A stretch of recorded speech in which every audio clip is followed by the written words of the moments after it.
Aleluia. Abra a Bíblia, abra a sua Bíblia, por favor, em Atos 1:8, amém? Nós vamos compartilhar hoje sobre a necessidade do poder de Deus. Esses dias o Espírito Santo ministrou muito ao meu coração em relação a esse tema. Eu acredito que o que Deus tem para nós é que nós sejamos uma igreja cheia da palavra e cheia do Espírito, amém? Cheia do poder de Deus. Atos 1:8, vou ler dois versículos na verdade. Primeiro, Atos 1:8 diz assim, deixa eu ler aqui, deu para projetar? Mas recebereis poder. Repita assim comigo, poder. Fala para a pessoa do seu lado assim, poder. Aleluia. Poder, dínamos ou dunamis, dependendo, né, da versão do grego ali. Recebereis dínamos ao descer sobre vocês o Espírito Santo, e sereis minhas testemunhas. Fala comigo assim, testemunhas. A palavra aqui testemunha, irmãos, é mártir, né? Aquele que morre por uma causa. Só pode morrer por uma causa aquele que recebe um poder sobrenatural. Só pode morrer realmente por Jesus aqueles que uma vez foram cheios desse poder. Jesus diz, vocês vão receber o Espírito Santo para ser minhas testemunhas. Testemunha também não é aquele que ouve, é aquele que vê, amém? Deus não nos chama simplesmente para sermos pregadores também, mas Ele nos chama para ser testemunhas. Porque o pregador, muitas vezes ele pode falar algo que ele ouviu, mas a testemunha ele fala de algo que viu. Então, recebereis poder e vocês vão ser minhas testemunhas, tanto em Jerusalém, toda Judéia e Samaria até os confins da terra. Outro versículo também, abre lá em Daniel 11:32, vou ler junto com vocês aqui também. Aos violadores da aliança, ele com lisonjas perverterá. Mas o povo que conhece o seu Deus se tornará forte e ativo. Repita assim comigo, forte e ativo. Alguém me perguntou se tem poder repetir, é só para você aprender mesmo, para fixar, amém? Glória a Deus. Então, a Bíblia diz que aquele que conhece o seu Deus, aquele que vê, aquele que se torna testemunha, aquele que contempla a glória de Deus, se torna um povo forte. Quem quer ser aqui um povo forte, amém? Tem alguém aqui na igreja Emaús que quer ser um povo forte e ativo? Tem outra versão que fala, povo forte, poderoso e fará proezas. Deus nos chama para ser um povo poderoso que faz proezas. E eu acho interessante essa passagem de Daniel, porque ele diz assim, que aquele que conhece a Deus, quem é aquele que conhece a Deus? Conhecer a Deus não é conhecer a Deus só com o nosso raciocínio, porque nós sabemos que muita gente talvez pode saber, pode ter uma intelectualidade aguçada, nem por isso, necessariamente, ela é cheia do Espírito. Conhecer a Deus é uma palavra que eu gosto muito na Bíblia, que é revelação. Nós precisamos enxergar a Deus por revelação. O que é revelação, Paulo César? Revelação é aquele vislumbre, aquela visão que você tem quando você entende um princípio espiritual. Por exemplo, você a vida inteira ouviu que Jesus chamava, quando você era ímpio, talvez. Eu, graças a Deus, nasci num lar cristão, mas talvez você não teve esse privilégio, não tem problema. Mas você talvez ouviu a vida inteira o Senhor falar que te ama. Mas teve um dia que você teve revelação desse amor. Teve um dia que teus olhos se abriram. Teve um dia que você foi constrangido. Teve um dia que se tornou real para você. Agora, o amor de Deus sempre foi realidade. Mas agora você teve uma revelação. Deus nos chama para ter revelação de quem Ele é. Sabe, aquela revelação que talvez você está aqui no culto e alguém que está aqui em cima pregando, solta uma frase e você, agora eu entendi. Aquela coisa, aquela frase, talvez, aquele raciocínio, aquele princípio da palavra de Deus toma forma em você. E agora isso passa a ser parte da sua vida. Isso é revelação. A Bíblia diz que aqueles que têm revelação de Deus, eles se tornam um povo, sim, forte e faz grandes proezas. Um exemplo disso na palavra de Deus é Pedro. Teve um dia que Jesus chegou ali, né, para os discípulos e perguntou, o que estão dizendo ao meu respeito? Que dizem o povo ser o Filho do Homem? E aí os discípulos começaram, estão dizendo aí, né, estão tweetando aí, postando no Instagram que você João Batista, talvez, que você é Jeremias reencarnado, que talvez você é Isaías, Moisés, um dos profetas. E aí eu amo a pergunta de Jesus, né? Porque Jesus ele pergunta para te instigar. Toda vez que Jesus pergunta algo na Bíblia, isso é um princípio. Toda vez que Jesus pergunta algo na Bíblia para você, porque a Bíblia não foi escrita só para os discípulos, foi escrita para a gente também, ele tá querendo colocar a mentalidade dele na nossa. Então ele pergunta: e aí, vocês? Né? Tudo bem. E vocês? Quem vocês dizem? Quem vocês dizem que eu sou?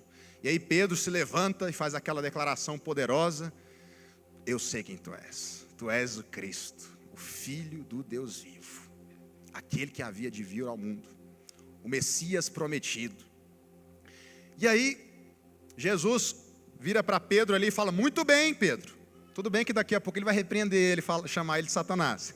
Mas nessa hora ele elogia: muito bem, Pedro, bem-aventurado és, porque não foi sangue nem carne que te revelou, mas o meu Pai que está no céu. Agora, por causa disso, porque você teve essa revelação, porque você enxergou quem eu sou, porque você viu a minha glória, eu vou te dar as chaves do reino.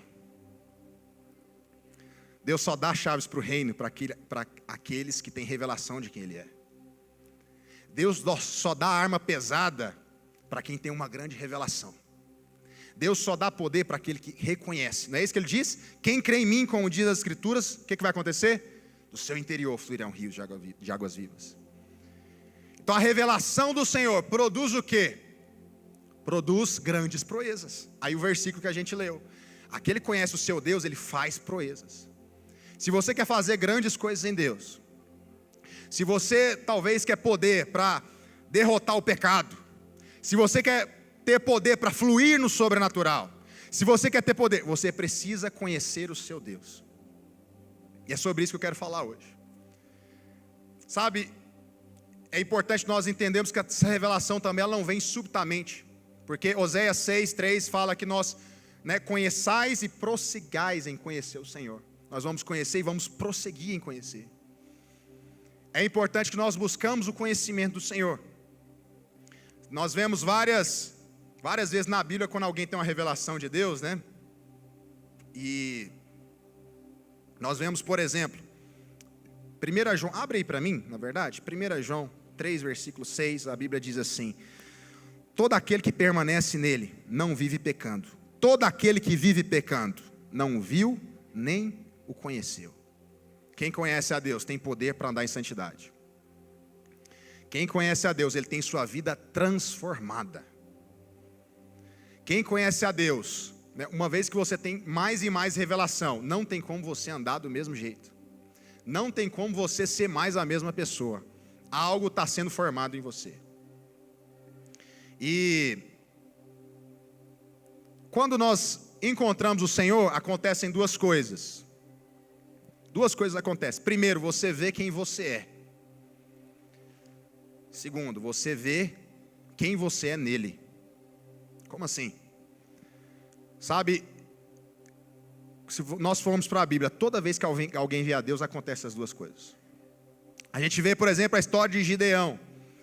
Gideão estava lá, né? E de repente o anjo do Senhor com A maiúsculo no Velho Testamento sempre é uma referência a uma teofania, ou seja, o Cristo aparecendo no Velho Testamento.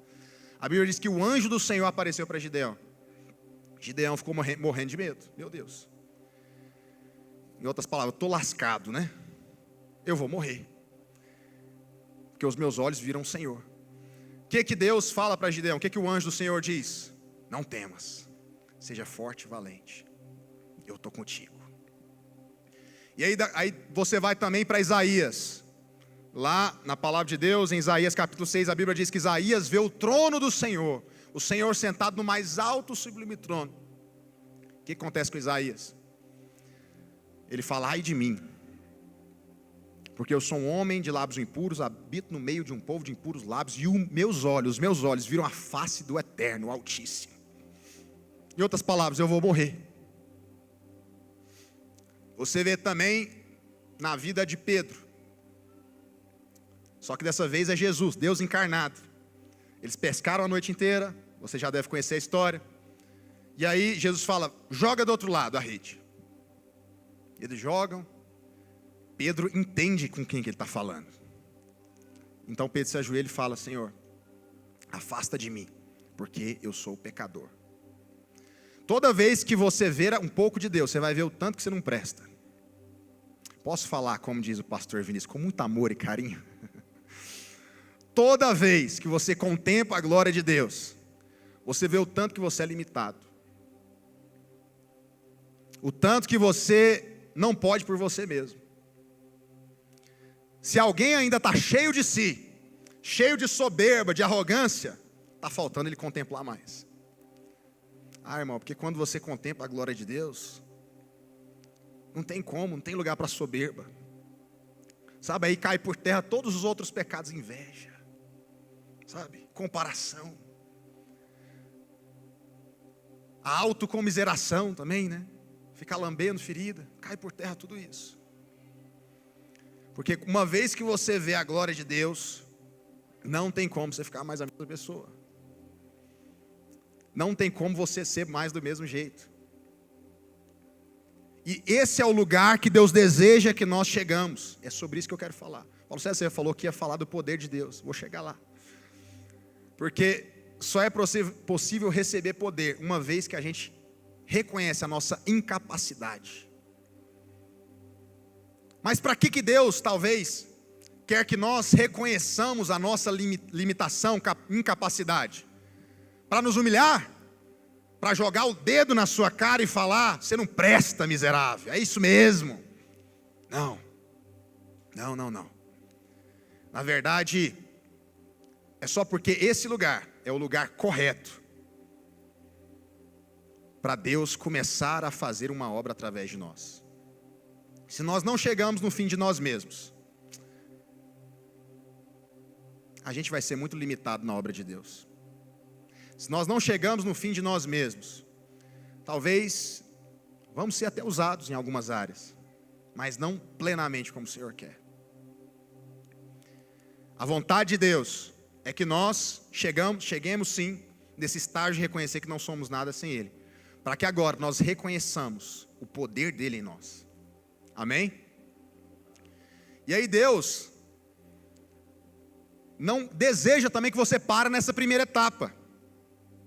Porque para Gideão, como eu falei aqui, o que Deus diz para Gideão? Ser forte e corajoso, eu estou contigo, você vai no meu poder. O que Deus diz para Isaías, depois que Isaías está vendo ali a sua limitação, o seu pecado, a sua falha? Ai de mim! O que Deus diz para Isaías? Quem enviarei? E quem irá de ir por nós? E aí um anjo pega um fogo, uma brasa do altar e toca na boca dele. O que Deus diz, Jesus diz para Pedro, quando Pedro ajoelha ali, fala: Senhor, retira-te de mim, porque eu sou pecador. O que Jesus diz para ele? Pedro, eu estou te chamando para você ser pescador de almas, de homens. Ou seja, toda vez que nós reconhecemos a nossa incapacidade sem o Senhor, estamos no lugar certo agora para começarmos a ser usados por Ele. Na verdade, Deus não se agrada quando nós paramos na fase 1, de ficar só se lamuriando. Um exemplo disso talvez é Moisés. A Bíblia diz que Moisés, com 40 anos de idade, ele tenta libertar na sua força, né? Na marra. Deus deixa ele de molho mais 40 anos no deserto. E aí quando Deus aparece na sarça ardente, né? Deus diz para ele: Moisés, vai lá que eu vou te usar para libertar o povo. Aqui que Moisés diz: Senhor, o senhor tem certeza que sou eu mesmo? Eu acho que o senhor está enganado. Não, porque não faz sentido. Eu não sei nem falar direito. Eu não tenho capacidade nenhuma de libertar esse povo. O que Deus diz para Moisés? Moisés, calma. Vai lá, eu estou com você. Aí Moisés continua discutindo com Deus. Olha só. Deus, mas o senhor tem certeza? Eu acho que o senhor está enganado, Deus. Não pode ser eu. Não pode ser. Chama outro, envia outro. Eu estou velho já, estou com 80 anos de idade. Não. Aí a Bíblia diz, sabe o que a Bíblia diz? Não vou ler porque não dá tempo. Mas em Êxodo 3 diz que a ira do Senhor se acendeu. Tem hora que Deus fica bravo. A ira do Senhor se acendeu. Ele falou para Moisés: Moisés, quem criou a boca do homem? Não fui eu, Senhor. Você acha que eu que criei a boca do homem, em outras palavras, eu não tenho poder para colocar na tua boca as minhas palavras, para te dar poder, para te capacitar? E aí Moisés foi, você conhece a história. Outro também que ficou se lamuriando é Jeremias. Jeremias ficou dizendo: Senhor, sou como criança. Em outras palavras, eu acho que o Senhor se enganou, né? O Senhor chamou alguém tão imaturo como eu. O que Deus diz para Jeremias? Não temas, meu filho, que antes de você nascer, Jeremias, quando você estava no ventre da sua mãe, eu te chamei, e eu te constituí profeta das nações. Primeira coisa, recapitulando, quando vemos a glória de Deus, nós vemos a nossa pequenez, mas quando vemos a glória de Deus também, nós recebemos um comissionamento, nós recebemos uma missão. Nós recebemos uma vocação de fazer grandes proezas, de agir no poder dele, não no nosso. É igual a historinha da formiga. Já viu a historinha da formiga? A formiga monta ali na cacunda ali do... Cacunda é bem goiano, né? Ali atrás no elefante. Aí eles vão atravessar o lago. E aí a formiga está lá: vamos, elefante. E o elefante atravessa e tal, e vai quebrando árvore, e vai não sei o que, e tal, e atravessa. A formiguinha vira para o elefante e fala: nossa, elefante, nós fizemos um ótimo trabalho juntos, hein? Nós somos essa formiguinha nas costas de Deus. Porque na verdade quem faz é Ele. O poder é dele, a glória é dele, é por meio dele, para Ele são todas as coisas. É um privilégio, irmãos, nós fazermos algo para Deus. Deus que não precisa de nada e é autossuficiente, cheio de glória e poder, Ele chama você para ajudar Ele. Ajudar entre aspas, tá? Ele chama você para trabalhar com Ele. Isso não é muita graça? E esses são alguns exemplos que eu dei de como o Senhor, mesmo na nossa limitação, Ele pode nos usar, através da sua força e do seu poder. Por isso que Jesus disse: sem mim nada podeis fazer. Eu ficava perguntando, como assim? A gente pode fazer muita coisa sem Jesus, né? Mas é porque sem Jesus, o muito que a gente faz é nada. Não tem valor espiritual para Deus. Tudo que nós podemos fazer, que tem algum valor diante de Deus, é aquilo que Ele mesmo faz através de nós. Amém? Quem está me entendendo nessa manhã aqui? E quando eu falo para nós reconhecermos a nossa limitação, não estou dizendo também para nós termos autocomiseração. Tem uma diferença de humildade, né, para autocomiseração. Humildade é simplesmente você ver a realidade. Tem gente que você vai elogiar ele: não sou isso tudo, não, mas ele fica se rebaixando achando que isso é bonito, é humildade, mas não. Humildade é você ver as coisas como são. Eu gosto de C.S. Lewis quando ele diz o seguinte: humildade não é você pensar menos de si, é você pensar menos em si. Porque quando tem autocomiseração, você ainda está no centro. Eu não consigo, eu não posso. Mas quando, conforme ali Hebreus 12, a Bíblia diz, né, que nós olhamos para Jesus, o autor e consumador da nossa fé, você esquece de você. E você se move. Humildade é isso. Humildade é simplesmente esquecer um pouco mais de si. E voltar os nossos olhos para aquele que tem todo o poder. Amém? Deus vai fazer questão de destruir toda a confiança que nós temos em nós mesmos. Para quê? Para que nós sejamos mais úteis na sua obra, porque o poder dele se aperfeiçoa na nossa fraqueza. Se nós lermos ali 2 Coríntios capítulo 12, você vai ver o espinho na carne de Paulo. Ele ora 3 vezes: Senhor, tira de mim, Senhor. Qual que é a resposta de Jesus para ele? Paulo, a minha graça te basta, e o meu poder se aperfeiçoa com a sua fraqueza. A nossa fraqueza é um casamento perfeito com o poder de Deus, porque se existe força em nós, Deus não pode operar. Se você coloca a mão, Deus tira dele.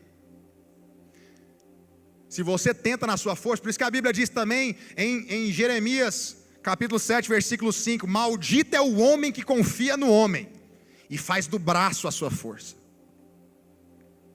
Sabe por quê? A Bíblia não está dizendo aquela confiança saudável que nós temos que ter uns pelos outros. Eu confio na minha esposa, você deveria confiar também, né? Não é essa confiança que a Bíblia está dizendo. A Bíblia está dizendo sobre fazer de alguém o seu refúgio.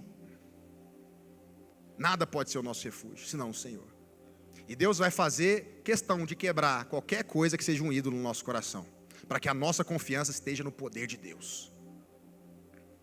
Deus vai fazer questão de desmanchar tudo aquilo que talvez é o seu braço forte, para que a sua confiança seja o poder de Deus. Sabe, quando nós vemos ali a vida de Pedro, por exemplo.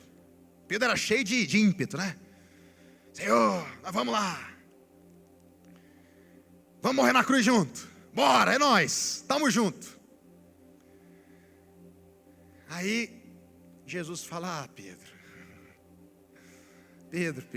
hoje mesmo, Satanás me pediu para peneirar a tua vida. E quer saber? Ele vai peneirar. Mas eu orei ao Pai por você. Por que Pedro passa por aquela situação e depois ele fica angustiado, né? Depois que ele nega Jesus, ele fica tão angustiado que ele, aparentemente, pelo que dá a entender, ele desiste de tudo. Porque Deus queria fazer uma lição na vida de Pedro. Você só pode ser útil para mim, Pedro. Só pode ter Atos 2 com Pedro, cheio do Espírito, ganhando 3.000 almas para Jesus, se eu acabar com a sua confiança em você mesmo. Só pode existir Pedro em Atos, capítulo 4, ganhando mais 5 almas para Jesus, se eu acabar com toda a confiança que você tem em você mesmo. Pedro cansou dele mesmo. Pedro, ele se viu numa situação de desespero. Realmente eu não consigo fazer a obra de Deus. Tem gente que chega nesse ponto, né? Como se fosse uma coisa de outro mundo. Eu não consigo mais. Ótimo, se você está aqui nesse ponto, se você está cansado, se você está para baixo, se você acha que você não consegue fazer nada, você está velho demais, se você acha que você já não consegue mais, já passou o seu tempo, você está no lugar perfeito para Deus te usar. É agora que a coisa começa. Depois que Deus permitiu que toda a confiança em Pedro fosse esmagada, Pedro ficou pronto. Agora você está pronto. Sabe, a palavra de Deus, vou só citar alguns versículos aqui, não vou ler todos, mas dizem em Isaías 40, que Deus, ele fortifica o cansado e dá força para aqueles que não têm nenhum vigor. Até os jovens se cansam, mas os que esperam no Senhor, eles terão as suas forças renovadas. Eles subirão como águia, correrão e não se cansarão. Sabe, eu estava vendo algo esses dias para trás, sabe aqueles negócios do Discovery Channel, falando da águia, né? Que na águia, quando ela está a certa altura, ela para de abanar as asas. Ela voa na força do vento. Ela só plana no ar. Eu falei, isso é de Deus. Peguei o código. Eu peguei. Sabe, a vontade de Deus é que você não voe na sua força. Se você faz algo para Deus e você está se cansando, você não está fazendo para Deus. Eu sinto lhe informar, com muito amor e carinho. Porque a obra de Deus não cansa. O que Jesus disse quando os discípulos, depois da mulher samaritana, aquela coisa toda, os discípulos chegam, ele está conversando com a samaritana, ele fala, mestre, você quer comer? O que Jesus disse? A minha comida é fazer a vontade do meu Pai. Enquanto vocês estavam indo buscar a comida, eu já estava me alimentando. Enquanto vocês estavam indo na cidade buscar pão, eu já estava comendo meu pão. Eu já estava tendo a minha alma saciada. Porque além de Jesus saciar a alma da samaritana com uma fonte de águas, né, que nunca parava, ele também estava sendo saciado. Não é isso que a palavra de Deus diz? Lá em Isaías 53, que ele veria o fruto do seu penoso trabalho e sua alma ficaria satisfeita. Irmão, nós precisamos aprender a depender do Senhor. Nós precisamos nos gloriar no poder de Deus.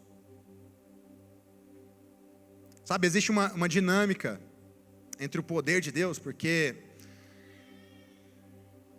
sabe, só contando um testemunho pessoal bem rápido aqui, esse semestre, pela graça de Deus, eu acho que eu nunca li tanto a Bíblia. Eu não falo isso para me gloriar, porque eu não sou besta. Só estou dizendo, realmente eu estava com fome. Assim. Eu falei, Deus, esse ano de 2024, eu quero ler a sua palavra como nunca. Eu li o Novo Testamento, eu li a Bíblia inteira, só o Novo Testamento devo ter lido umas 20 vezes. Eu li livros, comentários bíblicos, eu me alimentei, eu estava com fome. Falei, Senhor, eu quero a sua palavra. E nesses últimos dias o Senhor falou, tudo bem, isso é maravilhoso, busca a minha palavra, mas busca também o meu poder. Sabe qual que é a coisa mais maravilhosa da vida?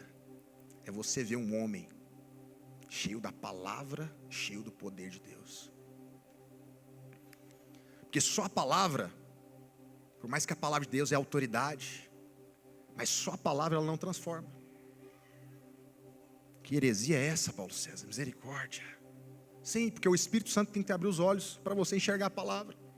Se você pregar punho, você pode ter tudo decoradinho, você pode ser o melhor pregador do mundo, você pode ter o plano de redenção, você pode fazer o que for, você pode ser um cabeção, né? E Deus não salvar aquela pessoa. É necessário que nós dependamos do poder do Espírito. E o Espírito Santo me falou, busca mais do meu poder. Só vamos ser completos se buscarmos a palavra e o poder. Só vamos ser completos se nós tivermos uma fome insaciável pela palavra. Porque aí tem os dois, né? As polarizações, né? Como o pastor aqui sempre fala. É a galera do Chaba, o povo do Espírito. Então nós somos o povo que faz vigília. Aí do outro lado tem os estudiosos. É o povo que lê. Não. Deus quer as duas coisas. É importante sim. Os nossos dons são importantes para Deus. Foi Deus que nos deu. Mas quer saber de uma coisa também? Só os nossos dons não são suficientes. Graças a Deus, há alguns anos eu já desisti assim, entre aspas, né, dos meus dons. A gente fala, nossa, você sabe fazer muita coisa, né? Nossa, você sabe cantar, você, né, e tal, sabe tocar. Irmão, o que adianta ter isso tudo? E não ter unção? Quem canta comigo aqui, quem toca aqui comigo, sabe. Depois, eu não estou nem aí. Não é que eu não estou nem aí, a gente está sim aí. Só porque depois que passou, eu não fico me importando se o baterista errou ali. Isso aí é antes, isso aí tem que organizar antes. E sim, nós queremos dar o melhor para o Senhor, nós não queremos errar. Amém? Nós queremos fazer o melhor para o Senhor, para servir o Senhor e a igreja também. Você que está escutando a gente. Mas depois que passa, não tem como voltar no erro, né, do teclado que errou a nota. Não tem como mais. Mas uma coisa eu sempre me preocupo. Será que fluiu? Será que a igreja veio em adoração? Sabe, irmãos, nós não queremos ser um povo que canta bonitinho, prega bonitinho, sabe tudo de Bíblia. Apenas isso. Nós não queremos apenas isso. O pastor estava falando, né, sobre Marta. Sabe que só ser Marta também é um problema. Porque você sempre vai ser natural. Não, nós queremos a glória de Deus. Nós queremos fluir no poder de Deus. O que adianta? Está tudo arrumadinho, iluminação bonita, LED, maravilhoso. Se não tem a presença. Sabe, o meu intuito aqui nessa manhã é chamar você a atenção para você buscar mais do poder. E o poder é uma coisa interessante, porque um canta, o outro canta. Os dois cantam a mesma música, mas um tem poder e o outro não. Por quê? Um prega, o outro prega a mesma palavra, a mesma coisa, Mateus, os mesmos versículos ele lê. Mas um tem vida de Deus, o outro não. Por quê? Um faz GR, faz o louvor lá no GR, prega no GR, e o outro faz a mesma coisa, mas um tem vida de Deus, o outro não. Por quê? Um dia alguém me perguntou, né? Nossa, que louvor abençoado hoje. O que você faz para ter uns louvores assim? Eu falei, nem te conto. Ixi, nem te conto. É porque a resposta é assim muito misteriosa. Está lá em Mateus 6. Entra no teu quarto, em secreto. Que quando você buscar o teu pai em secreto, ele vai te honrar publicamente. Você tem buscado o poder de Deus? Paulo César, mas eu não sou ministro, não sou pastor, não prego, não canto, não faço nada. Mas você é um ministro de Deus aonde você está. Você que é empresário, você é um ministro de Deus ali na tua empresa. Você que é funcionário também. Você tem impactado vidas pelo poder de Deus? Sabe, se nós queremos ser um povo que faz grande proeza, nós precisamos reconhecer que precisamos do poder. Quer outra palavra, talvez, né, que está relacionada ali com o poder? Unção. O povo faz até a piadinha, né? Uns são, outros não. Realmente, uns são, outros não. Alguns você percebe que tem unção, outros não. Será que Deus tem os filhos favoritos dele? Será que eu sou mais bonito, né? Apesar de que eu sou bonito, mas será que eu sou mais bonito que o fulano? Não. O princípio é o mesmo. Deus não assina contrato de exclusividade com ninguém. Quem buscar vai ter. Todo que pede recebe. Todo aquele que busca encontra. Todo aquele que vai para o quarto é recompensado publicamente. Todo aquele que se humilha vai ser exaltado. Todo aquele que tem uma atitude de Deus de falar, Deus, eu não tenho, me dá, ele vai ser recompensado. Todo aquele que reconhece que é pobre, cego e nu, Deus vai dar para ele colírio, vestes novas e ouro, refinado no fogo. Precisamos buscar o poder de Deus, irmãos. Olha o que a Bíblia diz, só para ter mais alguns versículos para a gente embasar um pouco ainda melhor. 1 Coríntios, capítulo 1. Olha o que a Bíblia diz. Irmãos, considerem a vocação de vocês. Não foram chamados muito sábios segundo a carne. Ou seja, vocês são bem simplesinho, né? A maioria da igreja primitiva era analfabeto. A maioria era escravo, na verdade. Não tinha nenhum tipo de formação. Não eram pessoas influentes. Ele fala, nem muitos poderosos. A maioria de vocês não são poderosos. Nem muitos nobres de nascimento, pelo contrário, Deus escolheu as coisas loucas do mundo para envergonhar os sábios. E escolheu as coisas fracas do mundo para envergonhar as fortes. E escolheu as coisas humildes do mundo e as desprezadas para que aquelas que não são, para reduzir a nada as que são, a fim de que ninguém se glorie na presença do Senhor. Deuteronômio 8, versículo 17. Pode abrir também.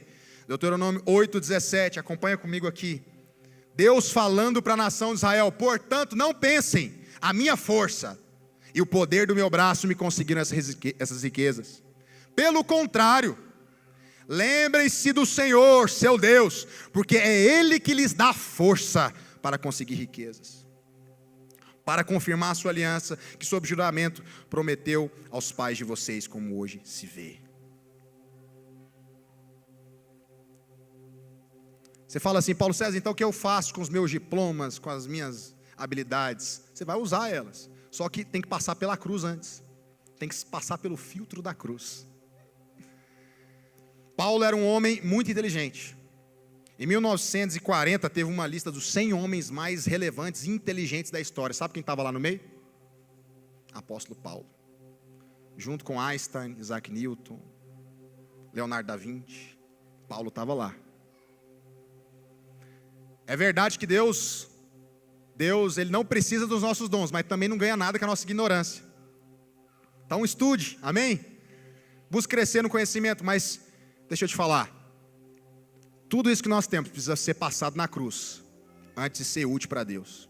Olha o que Paulo diz, por exemplo, em 1 Coríntios 2, versículo 1. Abre aí para nós. 1 Coríntios 2, 1. Esse aqui não está aqui, eu vou precisar ler. Eu, irmãos, quando fui ter convosco, anunciando-vos o testemunho de Deus, não o fiz com ostentação de linguagem ou de sabedoria, apesar de que ele tinha, o homem era versado. Ele era estudado na cultura judaica, na cultura grega, sabia de filosofia, talvez Paulo teria feito mestrado se fosse nos dias de hoje. Versículo 2, porque decidi nada saber entre vós, senão Jesus Cristo e a esse crucificado. Versículo 3, e foi em fraqueza e grande tremor que eu estive entre vós. A minha palavra e a minha pregação não consistiram em linguagem persuasiva de sabedoria. Paulo não era um bom vendedor. Talvez ele poderia até ser, mas ele não usou isso para pregar o evangelho. Está entendendo o que eu estou dizendo? Ele, não era, ele talvez tinha todas as técnicas, os gatilhos mentais. Talvez ele tinha toda a persuasão de remover objeções de venda. Quem é vendedor aí sabe o que eu estou falando. Mas ele decidiu não saber. Ele decidiu não usar isso. Sabe por quê? Porque a minha palavra e a pregação não consistiram em linguagem persuasiva de sabedoria, mas em demonstração de espírito e de poder. Paulo sabia muito, ele tinha muitos dons, muitos talentos. Mas tudo isso estava na cruz. Ele não se apoiava, a confiança dele não estava nisso. Sabe, irmãos, Deus vai, para fechar essa parte e ir para o final. Como eu falei aqui, Deus vai fazer questão de remover toda a confiança que você tem em você mesmo. Se prepara, porque nós vamos orar aqui no final e Deus vai atender a tua oração. Quem tem coragem aí de fazer oração perigosa aí? Aleluia, nós começamos meio reformado, vamos terminar pentecostal hoje, aleluia, glória a Deus. Sabe, um dia a irmãzinha chegou, falou para o pastor, eu estou cansada. Por quê, irmã? Estou cansada de ser boazinha, das pessoas me passar para trás. Eu estou cansado de fazer tudo pelos outros, ninguém me reconhecer. Aí o pastor falou para ela, sabe por que você está cansada? Porque essa bondade sua é natural, é carnal. A gente acha que a carne é só coisa feia, adultério, prostituição. Não. Tem a parte da sua carne que tenta ser boa também. E ela falou, irmã, então vamos orar aqui agora. Porque se você desiste da sua bondade natural, agora o poder de Deus vai fazer você ter um fruto do Espírito, uma bondade sobrenatural. Tem gente que anda anos a fio, confiado em si mesmo. Teve uma irmã que falou para a outra, né? A mais nova falou para a mais velha, eu estou a ponto de matar meu marido. Estou a ponto de estourar. E a mais velha falou assim, eu estou há 20 anos, você não pode fazer isso, eu estou há 20 anos querendo estourar com meu marido e não estouro. Quando estourar, meu filho, 20 anos guardado, vai sair tudo de ruim lá de dentro, igual a panela de pressão, vai explodir. Por quê? Está confiado na sua própria bondade. Existe uma parte da carne nossa que tenta ser boa assim. Deus vai tirar essa parte também. E quer saber? Vai doer. Como doeu na vida de Pedro. Doeu para Pedro. Nossa, poxa, eu achava que eu era tão discípulo de Jesus, né? Eu achava que eu era tão intenso, eu achava que eu era tão homem de Deus. Eu neguei Jesus. Pois é. É porque a sua fidelidade era natural, Pedro. Agora Deus vai te dar uma espiritual. Deus vai te dar uma ousadia espiritual. E o Pedrão lá, que estava lá no começo negando Jesus, depois que ele é cheio do Espírito, sabe o que acontece? O pessoal chega para prender ele. Vocês estão pregando o nome de Jesus, né? Açoita, persegue, reprime. Vocês não vão pregar mais isso. Sabe o que Pedro disse? Avalia aí entre vocês se é melhor eu obedecer a Deus ou a vocês. Ele não tinha mais temor nenhum. Pedro está ousado agora. Pedro fala até de forma meio sarcástica, né? Vê aí, vamos fazer a conta aqui, vamos lá. Eu obedeço a vocês ou a Deus? O que vocês acham? Mas sabe por que Pedro ficou ousado? Por causa do poder de Deus. Porque foi destruído toda a alta confiança que ele tinha nele mesmo. Para ir para o final aqui já, porque eu quero tirar um tempo para a gente orar também.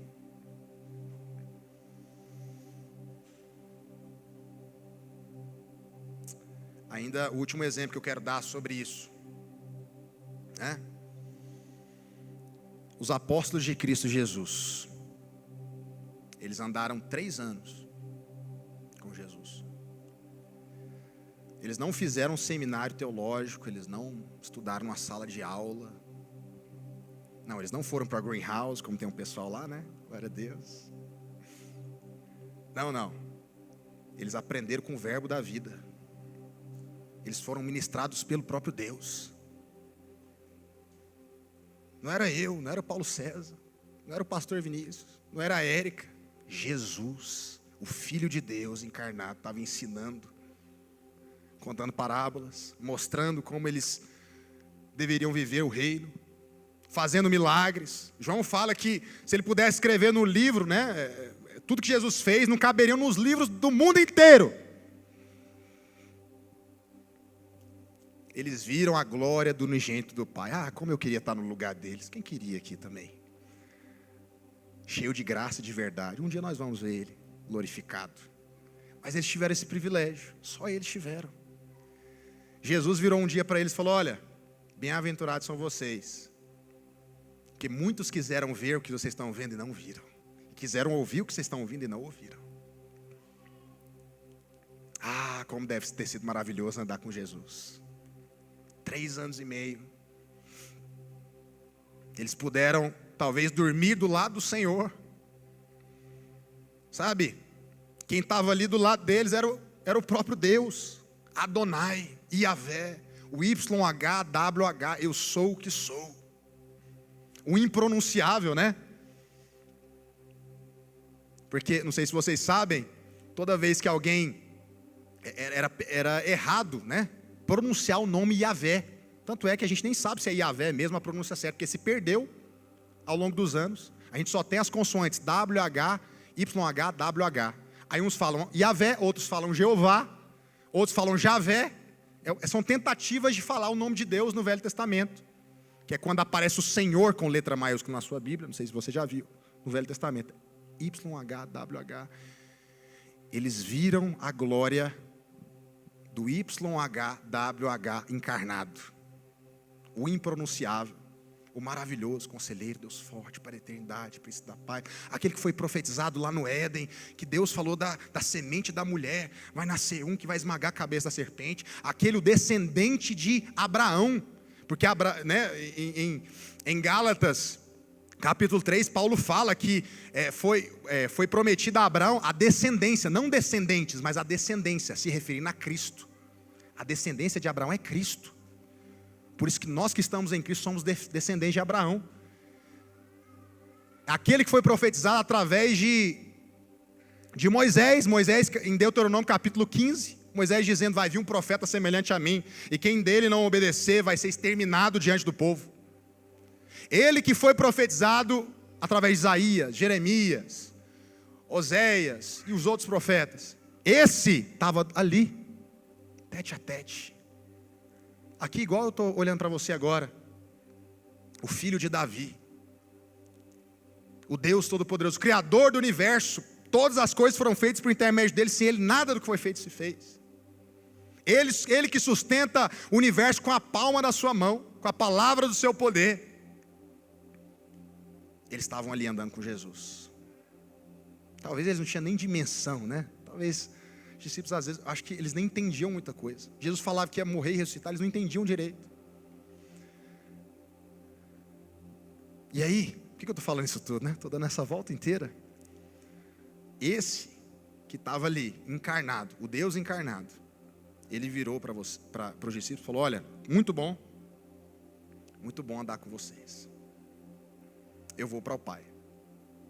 E por mais que nós passamos 3 anos e meio juntos, vocês aprenderam sobre o reino. Eu ainda tive um resumão de 40 dias. Jesus, antes de subir, ele teve um resumão, né?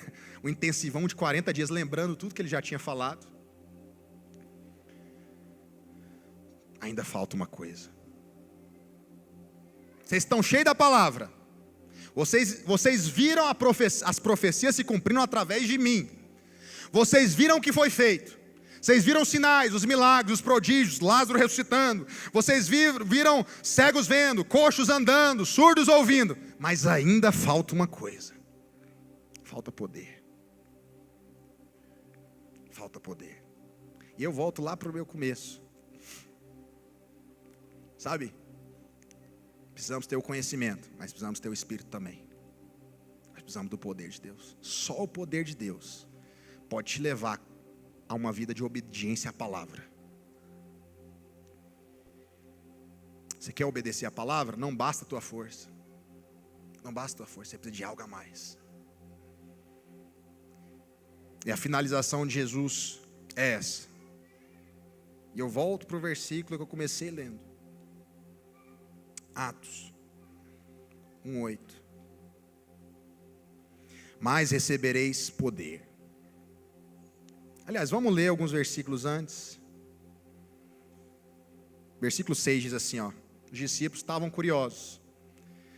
Então os que estavam reunidos lhes perguntaram: Senhor, será este o tempo em que restaures o reino de Israel? Ou seja, o Apocalipse está chegando. É agora que a coisa vai pegar. Tem gente que é caçador de anticristo, já viu? Tem crente que gosta. Fulano é o anticristo, agora é o Macron, agora é o Lula, agora é não sei quem. Essa parte você pode cortar aí depois. Então, Jesus, com muito amor e carinho, porque se fosse eu respondendo, eu falava para ele o seguinte: ó, não interessa. Mas Jesus, como ele é um gentleman, ele fala o seguinte, versículo 7: não vos compete conhecer tempos ou épocas que o Pai reservou por sua exclusiva autoridade, mas recebereis poder ao descer sobre vós o Espírito Santo. Ou seja, vocês estão preocupados com o Apocalipse. Se preocupa com uma coisa, vai ser cheio do Espírito e pregar o Evangelho. Ah, você está falando que a gente não tem que estudar o Apocalipse? Não, tem. Escatologia de Deus também. Só estou dizendo o seguinte: não precisa ficar ansioso. Jesus está dizendo para os discípulos assim: não fica ansioso, calma, calma. Tem gente que acha que Jesus vai voltar para ele escapar dessa terra ruim. Não, não, não. Para Jesus voltar, o Evangelho do Reino tem que ser pregado em todas as nações. E para ser pregado em todas as nações, sabe o que tem que acontecer? Deus tem que te encher do Espírito dele, para você levar a palavra. Lembra do versículo de Daniel? Só poderemos fazer grandes coisas em Deus se nós conhecermos o nosso Deus, nós formos cheios do Espírito Santo. Amém? Quantos querem ser cheios do Espírito Santo? Quantos querem parar de depender da sua própria força aqui, para depender do Senhor a partir de hoje? Eu quero hoje te incentivar a ter uma vida de oração. Busque pelo poder de Deus. Charles Finney falava isso: toda vez que eu estou desanimando, toda vez que eu acho que eu estou que está acabando a bateria, eu vou lá no meu quarto, eu me recarrego.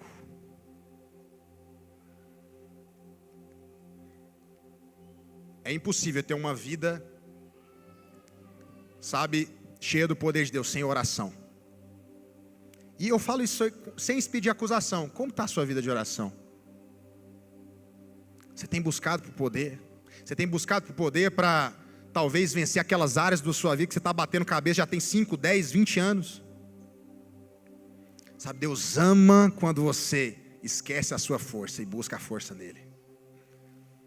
Deus ama quando você fala: não consigo. Isso é humildade. Isso é humildade. Se nós queremos fazer grandes coisas em Deus, nós precisamos ser um povo da oração. Nós precisamos ser aqueles que buscam o poder de Deus. Fique de pé.